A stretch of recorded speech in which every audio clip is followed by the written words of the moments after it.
optimization of silicate bonded carbon dioxide mold made up of reclaimed sand for maximizing the compression strength. I didn't see the total paper, I just read the abstract. So parametric optimization of silicate bonded carbon dioxide. So in the present work concentrates on optimization of process parameters of silicate bonded carbon dioxide. So he had used in carbon dioxide molding process, and he used the four process parameters like sodium silicate, quantity of the carbon dioxide gas, mixing time, and he used coal dust as an additives. We had seen many types of additives, pulverized coal, right? Coke, right? And sawdust, all these are additives. So he used that as one of the parameter, sodium silicate, and quantity of the carbon dioxide. And this Taguchi technique, I'll tell you if there is if I get an extra hours, I will explain. This Taguchi technique is nothing but, see, you have some 4 or 5 inputs like sodium silicate, carbon dioxide, mixing time, and this coal test. So this 4 parameters, you will be doing an n number of experimentations. For example, you have 4. Okay, if you wanted to do some 12 or 16 or 32 or some more number of experimentations, again the machining cost will increase. So in order to cut down, you will be doing a term called design of experimentation. So you will calculate how many number of times I can do the experiment so that I can measure my outputs, right? So to calculate how many number of experiments I can do so that I can vary these 4 parameters and I can run an experiment, that is Taguchi technique. So in this Taguchi technique, this L8 shows that he has done 8 number of experiments. Okay, 8 number of different types of variations, and he had noted 8 values, 8 outputs out of that 8 experiments, and he had studied the output varying this input, right? So this is optimization of silicate bonded carbon dioxide mold. So likewise, you can also vary not only sodium silicate, you can use some other chemical, and you can even vary the carbon dioxide. Instead of carbon dioxide, you can use some other gas that is helping in hardening, right? Mixing time, and you can use not only coal dust, you can use sawdust also, whatever available for you, the additives, right? That you can do it, and you can optimize the hardening methods, right?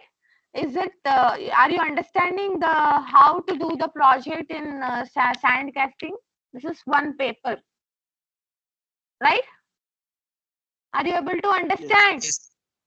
Yes, ma'am. Yes, ma'am. Okay, so coming back to our curriculum, I'll even post the other paper in the group also. So let's go back to our PPT slides. Okay, so in the last class, we were dealing with the shell molding process. I'll just show the slides, I'll not explain. Okay, shell molding process. This was the video, right? Then we were seeing about investment casting, the turbine blades, how do they manufacture, right? The students who missed it, you can see the video for you, just 2 minutes.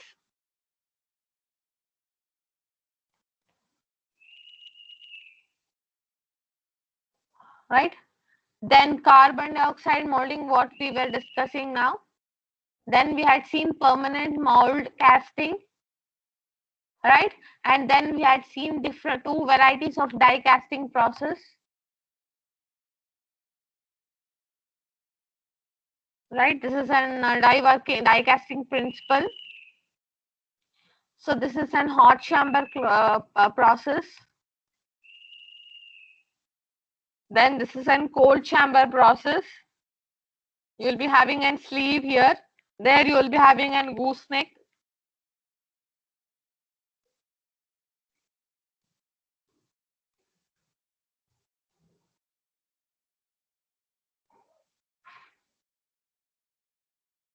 Right?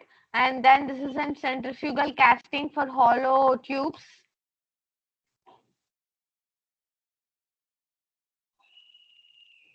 Right? This is semi-centrifugal casting which has got an offset.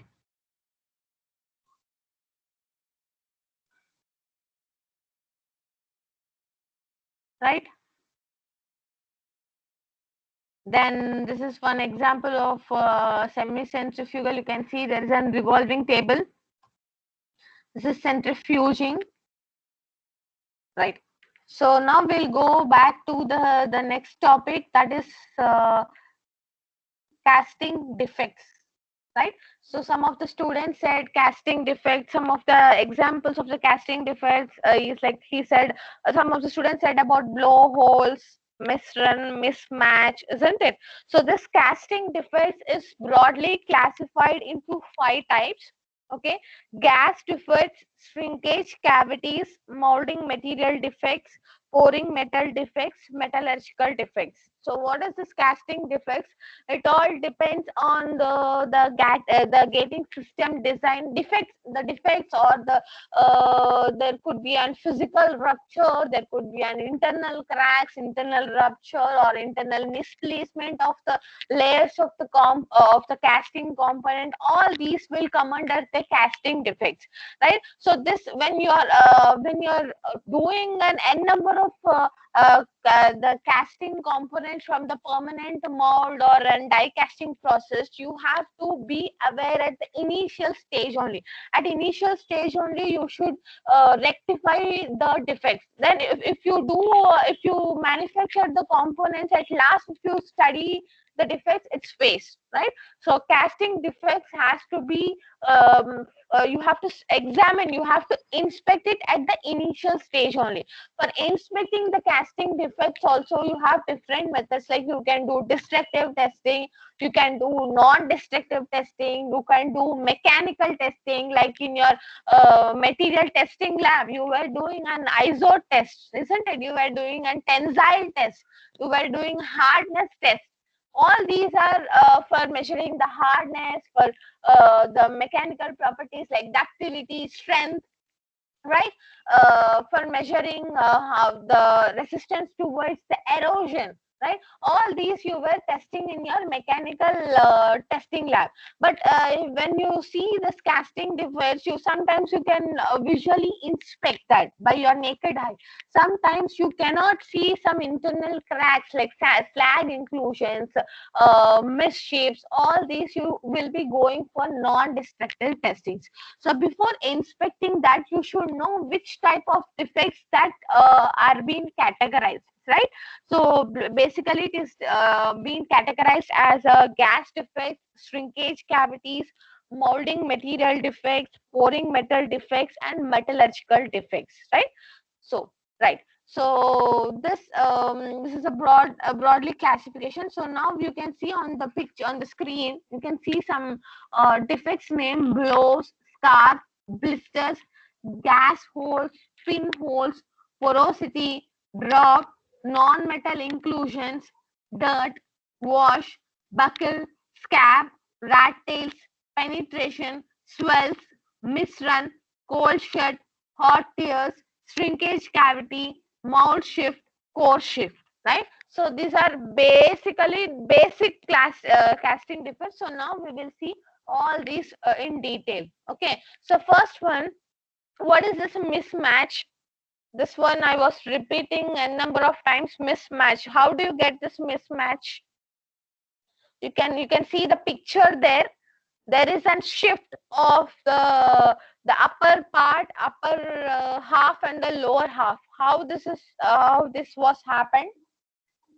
How this was happened? Mismatch.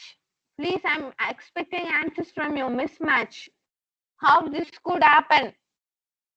Mold shifts. More shifts,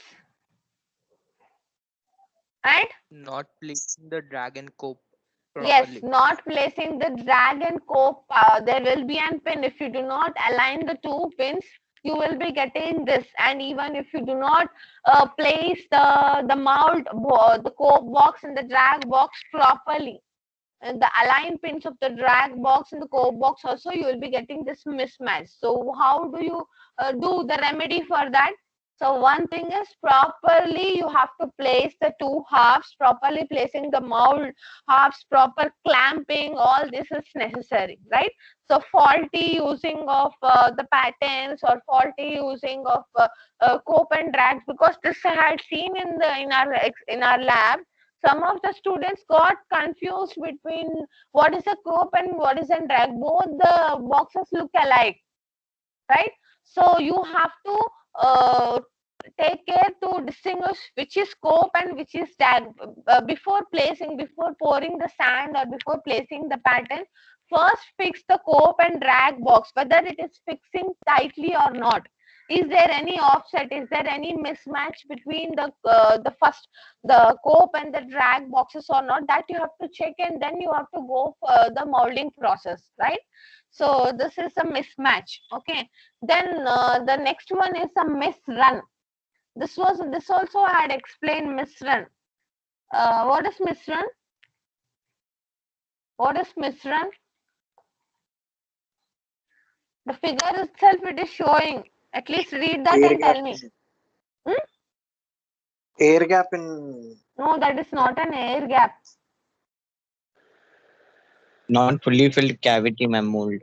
Yes, unfilled cavities or unfilled sections. If the molten metal is not moving till the end of the cavity, this all depends upon the fluidity of the molten metal, right? Fluidity of the the ability to fill the molten metal is called as a fluidity. If the fluidity is not good, the molten metal will not go into the corners, right? Into the corners. It all depends even on the shape of the cavity. If the cavity is having an sudden movement, if it is straight, or okay, if it is having some bends, okay, it will go. But sometimes there will be a sudden bends in the cavity, right? So that also may lead to the misrun. Okay, when the metal is unable to fill the mold cavity completely, that leaves an unfilled cavities or unfilled sections. So that you call it as misrun. Okay, so what is this cold shut? This also I had explained. Cold shut. This also I had explained one day. What is this cold shut? Cold shut. Not What is hitting properly. hmm? Ma'am, not mixing properly, ma'am, the liquid, Yes, molten not liquid. mixing the proper molten metal and this cold shut. You can see sometimes two metal streams or the two metal fluids will be meeting in the mold cavity and it forms a junction, right? So that junction will, whatever that spot will create an discontinuity or a weak spot, that you call it as a cold shut, right?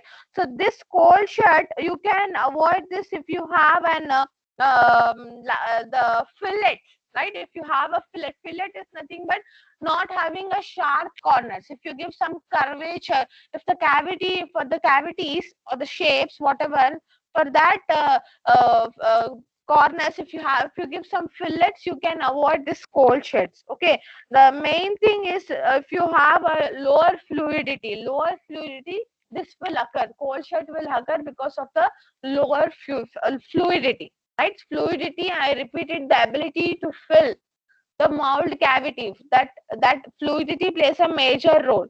Okay, so because of the two metal streams that are moving from the two different directions, and if it creates a junction, at that junction you will get a weak spot, so that is cold shut. Okay, so this is the two defects, misrun and the cold shuts in the screen. The next one is the causes and remedies. So low, for the causes is a low pouring temperature, faulty gating system design, and too thin casting sections, right? And improper alloy composition, slow and intermediate pouring, use of damaged pattern. All these are the causes for the misrun and the cold shut. Okay, remedies is the one thing is the fluidity has to be increased, modifying the gating system, and you have to take care about the pouring temperature. The molten metal pouring temperature also plays a major role. Okay, so this is the causes and remedies of the cold shut and misrun.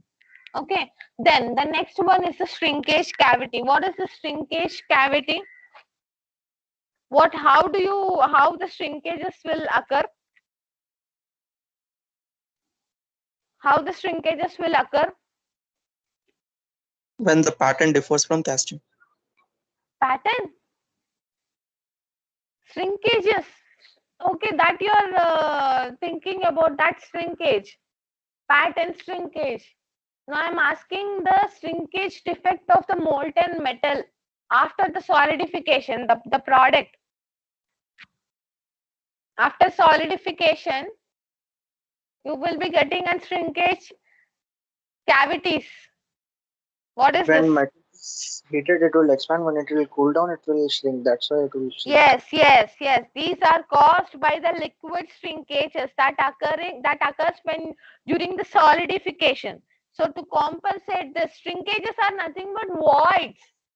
Okay, you are talking about the shrinkage allowance of the pattern. I'm asking about the product here, right? So how do you get this voids when the molten metal from the liquid stage it is converting into the solid? Isn't it? I had explained this in this one.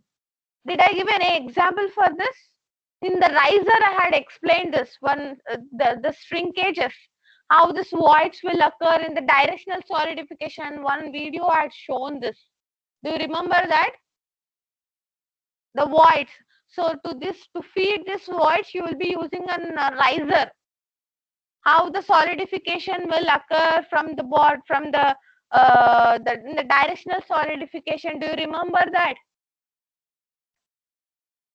Do you remember that video? Or shall I show that again? Please talk. No, ma'am, we have seen it.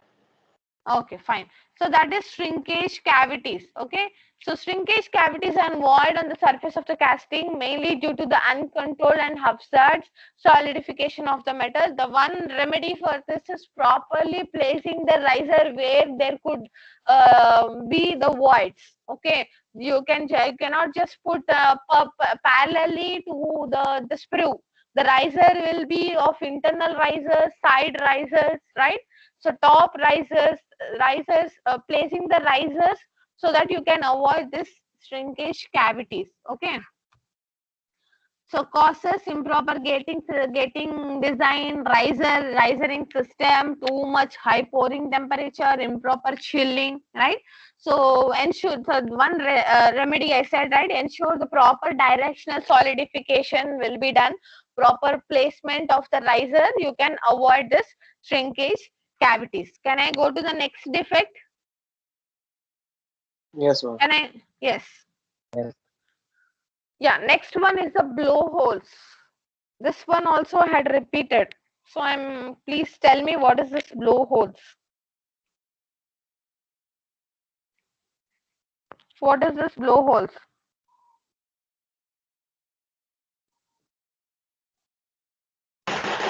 Defect in mold. An empty hole, ma'am, an empty air hole made in the molten material. How this empty hole has been generated? Gas released from mold. Gas released from mold. So these gases Ma'am, are from the atmosphere also, ma'am. Atmosphere, yes, ma'am. from the atmosphere and even from the molten Oh, metal, that gases will form a spherical shape or a flattened or a balloon shaped holes that will be forming onto the surface of the casting. You can see here on the product here, you can see my cursor, this one, right? So this is a blowhole. Okay, so this could be of different shape. The shape is not a matter here, but one thing is these are caused by the moisture left in the mold, right?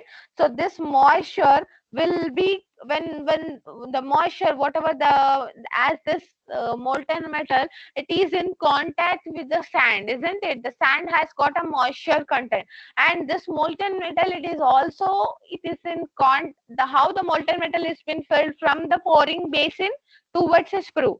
So the atmospheric air from the pouring basin, some it will enter into the sprue also. From the sprue, this gases, the atmospheric air and the moisture content from the sun, from the both ends, the moisture content and the air from the atmosphere will enter into the molten material, right? So after solidification, these gases will be trapped onto the surface. So this gases, this moisture content will be converted into the steam, isn't it? So this will be trapping onto the end parts of the casting. So this you call it as an blowholes, right? So blowholes, mainly it all depends upon the gating system. For all the defects, the gating system design is a common cause, okay? And ramming too hard, okay? And the moisture content and the design of the sprue and the sprue base well also. And if you put the more moisture content sand, more too much percentage of the moisture content sand also, this may lead to the blowholes.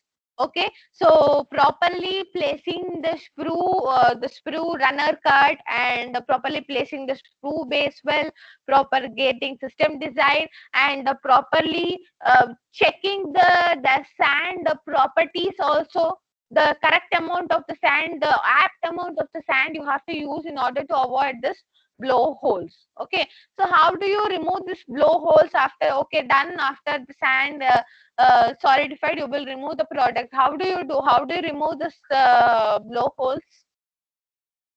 Any machining process?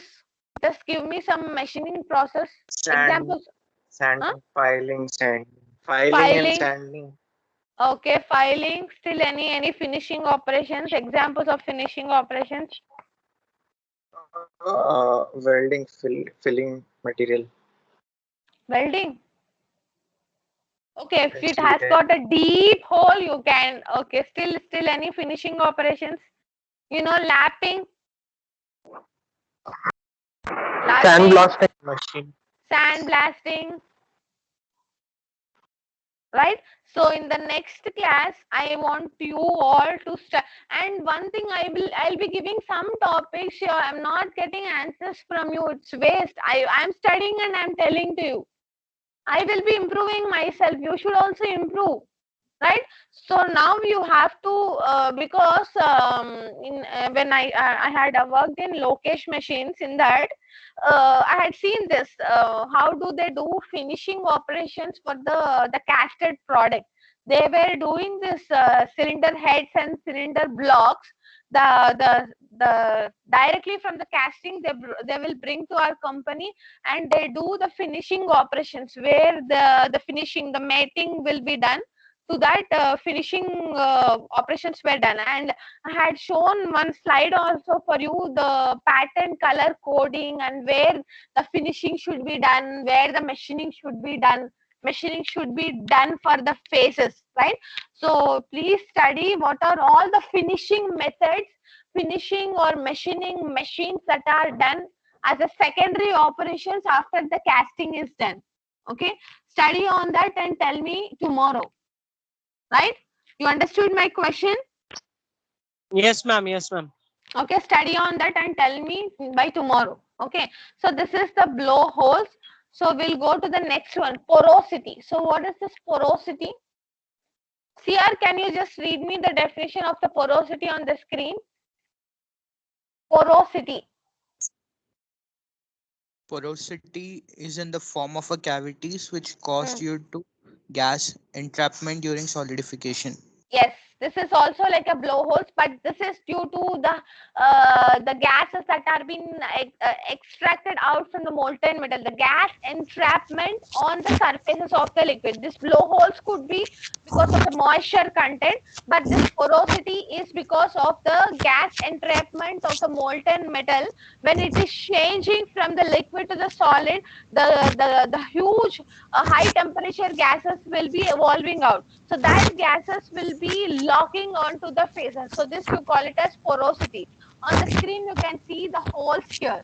Right? So this is the porosity. Vamshi, can you just read the causes for this?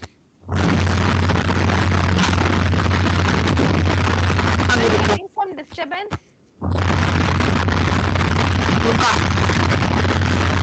Whom? Muted, ma'am.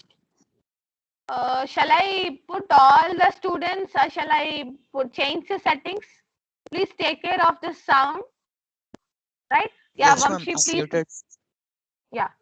Vamshi, please read the causes and remedies so that they will understand. High pouring temperature, gas Hmm. dissolved in metal charge, less Hmm. flux used, molten metal not properly degassed, slow solidification of casting, high moisture and low permeability of mold. Okay, so this less flux, this also you have to study. What is this flux?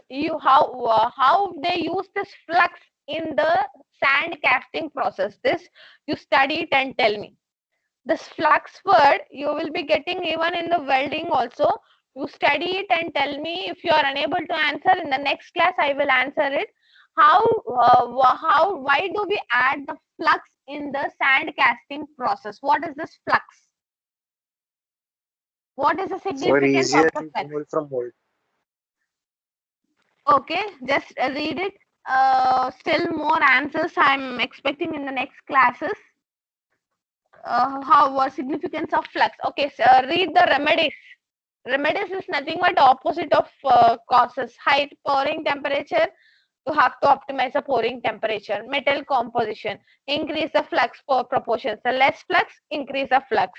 Okay, so modifying the gating system, ensure effective degassing. And what is this degassing also? I'll tell you in the next class what is this degassing also. Please do remember, Vamshi. I'll tell this degassing in the next class. And reduce the moisture content. High moisture content in the sand also leads to this porosity. So the opposite to this, reduce the moisture content, ensure that all the properties are met with the sand casting. Also sand casting, you have to take care about the green sand. When you're using a green sand has got a more moisture content. So you should ensure how much moisture is necessary, how much clay is necessary, how much additives you have to add. All this you have to take care to avoid this porosity and blowholes. Okay. Then hot teas. Vamshi, can you read or just shall I read? Hot teas. What is this hot teas? This also I had explained. Hot teas. Hot teeth and hot cracks, these are metallurgical defects, right? So here these are you can see some cracks, okay, onto the this cracks you can see after solidification of the casted product. After solidification you can see some cracks or some tears, some breakages, right? So this is because some metals will have low strength at high temperature, right? So because of unwanted cooling stresses, you will have some rupture onto the onto the surfaces of the product. So this ruptures, you call it as a hot tears. Okay. So this is because of lack of collapsibility of the core or sand, because of hard ramming, because of the faulty casting design, you will be getting this hot tears or hot cracks. Okay, so remedies is proper softer ramming. Too much hardening, too much ramming is also dangerous, right? Improper gating system design or improper cavity design, right? And improving the collapsibility. Collapsibility is one of the property of the molding sand. Okay, so these are all the causes and remedies of the hot taste and the hot cracks. Okay, can I go to the next one? Can I go to the next one? Metal penetration. Yes. Okay, so do not get confused about the names. When you see the figure, then you can you can recollect it, right? So this question, this casting defects, you will be getting in the last question. Write a short notes on. They will be giving you some 4 or 5 topics from different units. After this casting defects, I will be showing some 2 or 3 question papers. You will know how they will ask. So they will ask you write a short note on blowholes and misran. So you have to draw the diagram of that misran, write the definition of that misran, causes and remedies. Sometimes there will be common causes of all the casting defects. Just write those common causes and write some 2-3 different causes like misrun unfilled sections. Okay, so unfilled sections, it all depends upon the design of the cavity. So getting system design, like first you have to recollect it and you have to write in your external examination, right? Even in your internal exam, your first internal, I will ask from this any of the 2 or 3 the defects, casting defects in your examination. Okay, so metal penetration. So what is this metal penetration? When the molten metal enters into the gaps between the sand grains. Okay, so how the gaps will be created? It say some grains will be of coarse, some grains will be of fine. Fine is nothing but the grain size will be very small, right? Very fine. Coarse is, it is nothing but rough or a large diameter grain size. The diameter of the grain sand grains will be very large, that you call it as a coarse. Okay, so because of this coarse grains, the gap between the 2 grains, the gap between the single one grain to the other grain, there will be a gap because of the large diameter, right? But in the fine, if you see in atta powder, when you compare your atta, wheat atta powder and your sand, sand on the roadside, the atta powder has got a very fine grain structure. There will not be gap between the grains, right? But when you see the sand particles, there will be a gap because of the coarse structure, right? So when you choose the coarse grains, you will be getting this gap. So in this gap, the molten metal will be flowing inside this gaps and you will be getting a metal penetration, right? So as the molten metal will not know which shape it has to, whatever the shape that is given in the sand, that will be filled. You cannot control the flow of the molten metal, right? So the care you have to take care is do not take too much coarse grain sizes, right? So too much fine grains also you should not take. So optimum grain size has to be taken to eradicate this defect called metal penetration. You can see this metal being penetrated into the sand. You can see some extruded parts. You can see even this is a sand and this is a metal being penetrated inside the sand also. Not only in the cavity, inside the sand also, right? So this is a metal penetration. Okay. So the next one is a pinholes. This is also same like the blowholes. This is one thing, it is because of the hydrogen content. Okay, because of the hydrogen content, because here what is happening in the furnace, whatever the molten metal, the hydrogen in the molten metal will be dissociated in the blowholes and in the porosity. This might be because of the moisture content, because of the gas entrainment, but pinholes are because of the dissociation. When the molten metal is, when the molten gets solidified, because of the temperature difference, the gases, it will release the hydrogen gases, right?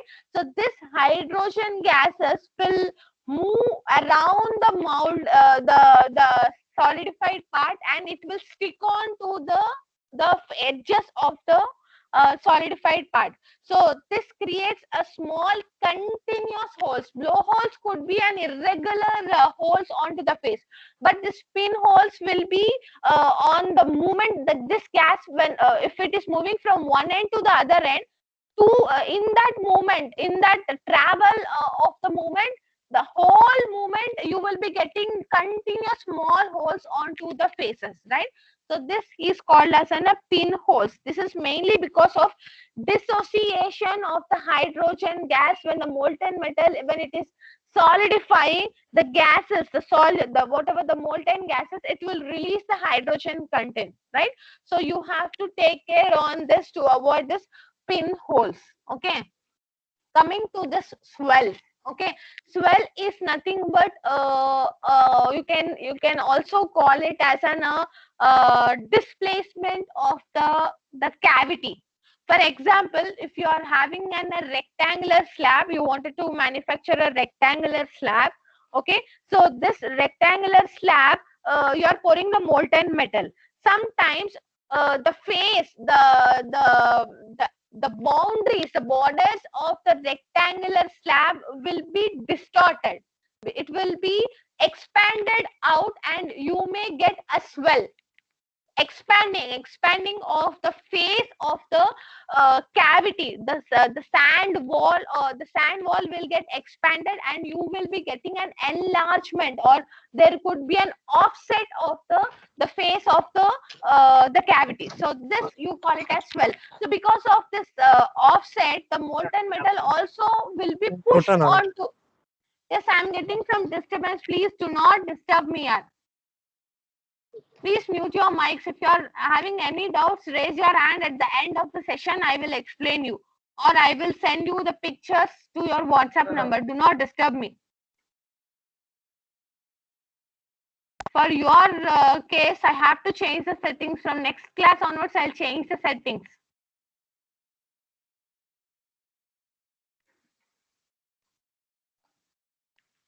Even if you give some seminar in your final year project, if a faculty disturbs you continuously, tell me this, tell me that, you will be irritated, you will be getting frustrated. I saw this in the Viva. Students gets frustrated and they'll miss the flow. When I'm explaining something, please listen, please do not disturb me. Unmuting, muting, all this will not work out. When I corrected the external paper, internal paper, many of them wrote wrong causes and remedies. They wrote all wrongs about this casting defects. Please see the figure. You will not get this in your textbooks. Even in the net also, you might be getting some 4 or 5 defects. Right? So this swell is because of expanding of the walls of the cavity, right? Because of some metallostatic forces, because of too much ramming, right? If you ram at the borders of the cavity, if you ram it very fastly or if you ram it irregularly, there will be an offset of the movement, offset at the walls, right? So this you call it as a swell. So because of this, the molten metal even moves into that expanded area and you will be getting an bulging or an extrusion of the molten metal at that faces, right? Then this is drop. Okay, see here, you just read. If I talk, I don't know how many are listening, I'll just monitor. See here, you just read the definition. Drop is a projection. Okay, 1 minute, 1 minute. Yeah. Drop. You can read now. Drop is a projection on the drag part of the casting due to fall of its cope part. Causes. Okay, so what you understood, CR? CR, Vamshi. Not only Vamshi, I'll also make some other students as a presenter. So they will be giving a seminar. When I ask some definition, they have to explain. I know you know about the cope part, you know about the drag part. So how this drop is occurred? When the cope part fall during the casting? How the core part will fall? The sand at the faces of the pattern, when it falls onto the drag part, when you're not placing the cope and the drag parts firmly, when you're not assembling, when you're not making it firmly, you will be getting this drag. Or it also depends upon the ramming. It also depends upon the ramming. If the sand is very loose at the cavity, at the core part and the faces of the cope and the drag part also, this will occur, right? So if you do not ram, and even the strength of the sand is also, if it is very weak also, you will be getting this drop. Okay, so coming to the strength, green strength, dry strength, hardness, right, refractoriness, all those will not come under this. But the strength, what is this green strength? I had given a pot as an example. Do you remember that? Green strength, dry strength. Pot. Pot as an example. I had shown how, what is green strength. When you prepare a pot with an clay, you will be leaving that the wet pot for a few minutes or for hours. You will check at that moisture green pot. It should, the ability to regain its shape, it should not break. That you call it as green strength. Do you remember that? Yes, ma'am. Right, so this is the drop. Okay, just remedies, no need, that the opposite one only. Just read the rat tails definition. Rat tails. Slight is just- compression Hmm. of a thick layer of molding sand is called as rat tails. It is And- same like the swell. It is same like the swell. Okay, so because of the compression failure or because of the metallostatic forces onto the walls of the molding sand, you will be getting an extrusion of the molten metal, which moves into this expanded area. Okay, you can just read the causes. Excessive mold hardness, lack of compatible additives in the molding sand, continuous large surfaces on the casting. Okay, right. So these are the rat tails or buckles. Okay, is it clear? Is it clear? Yes, ma'am. You can see there is a small protruded part out, that you call it as a rat tail. Okay. What is meaning of buckling, ma'am? Buckling of sand? Buckling is nothing but I said you right. The face of that sand will be having an, if you take a face, a parallel face, there will be a small line or a small offset from the parallel face to the towards the other end. The distance between this buckled part, buckling is nothing but offset or moving of the sand out of the line, out of the boundary. Okay, ma'am. Okay, how do you say, you understood? Yes, ma'am. Okay, right?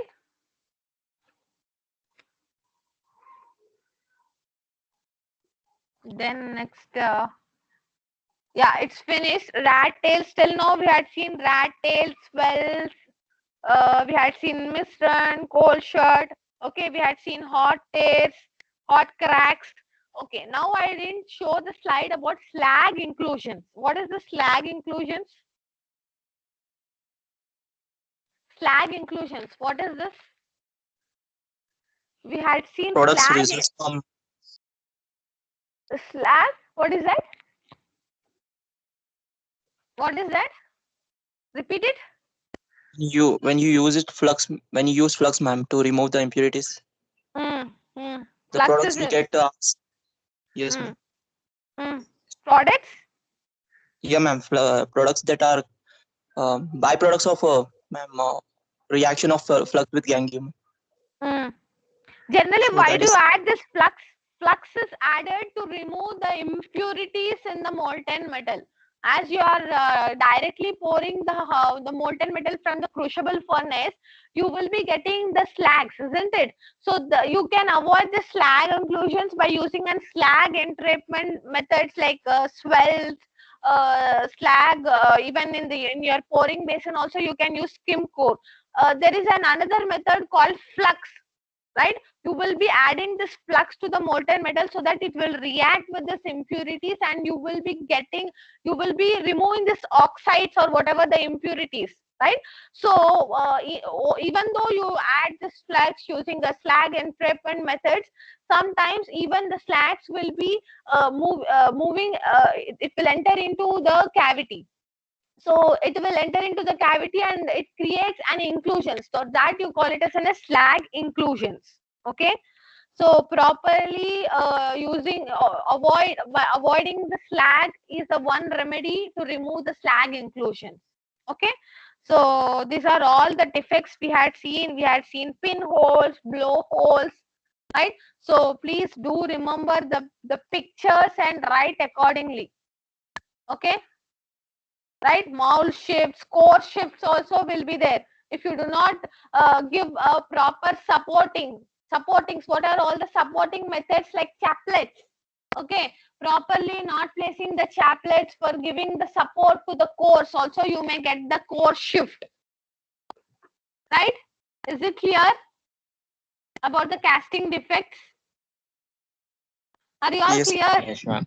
Right, so now Yes, we ma'am. will go back. I'll just give you an introduction about the inspection of casting, then we'll wind up. Okay, where is that?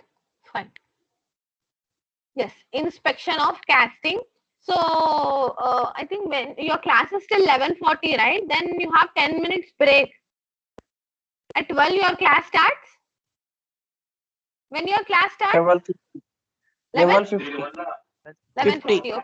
Okay, so I'll just tell it in 1-2 minutes. Okay, so inspection of casting. So till now we had seen all the defects. So how do you inspect this casting? So some methods is like visual inspection, where you can see in the picture. How is he inspecting? He's just inspecting some in 10 quantities, just seeing one car by his naked eye, is seeing the defects, right?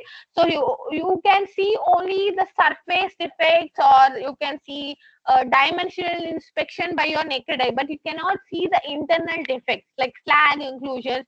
You can only see the blowholes, pinholes, right? You can see rat tails, you can see misshifts, right? But you cannot see some hot cracks, some internal cracks.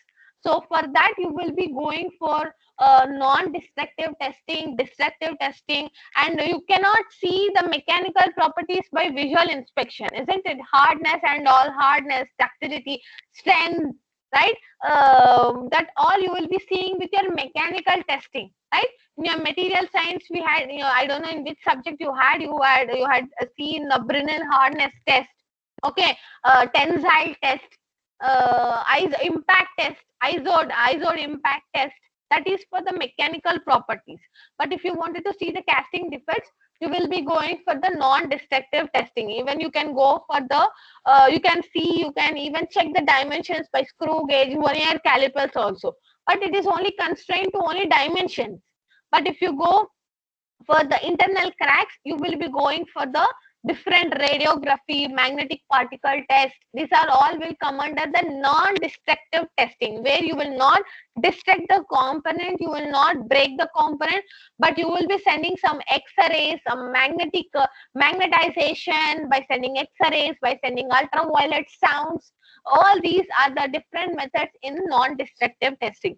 So this we'll see tomorrow for first half an hour, and then we'll go for the plastic manufacturing in the next half an hour, right?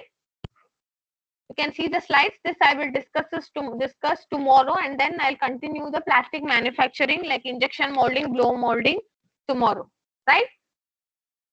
Do not leave the session. I have to take attendance. Do not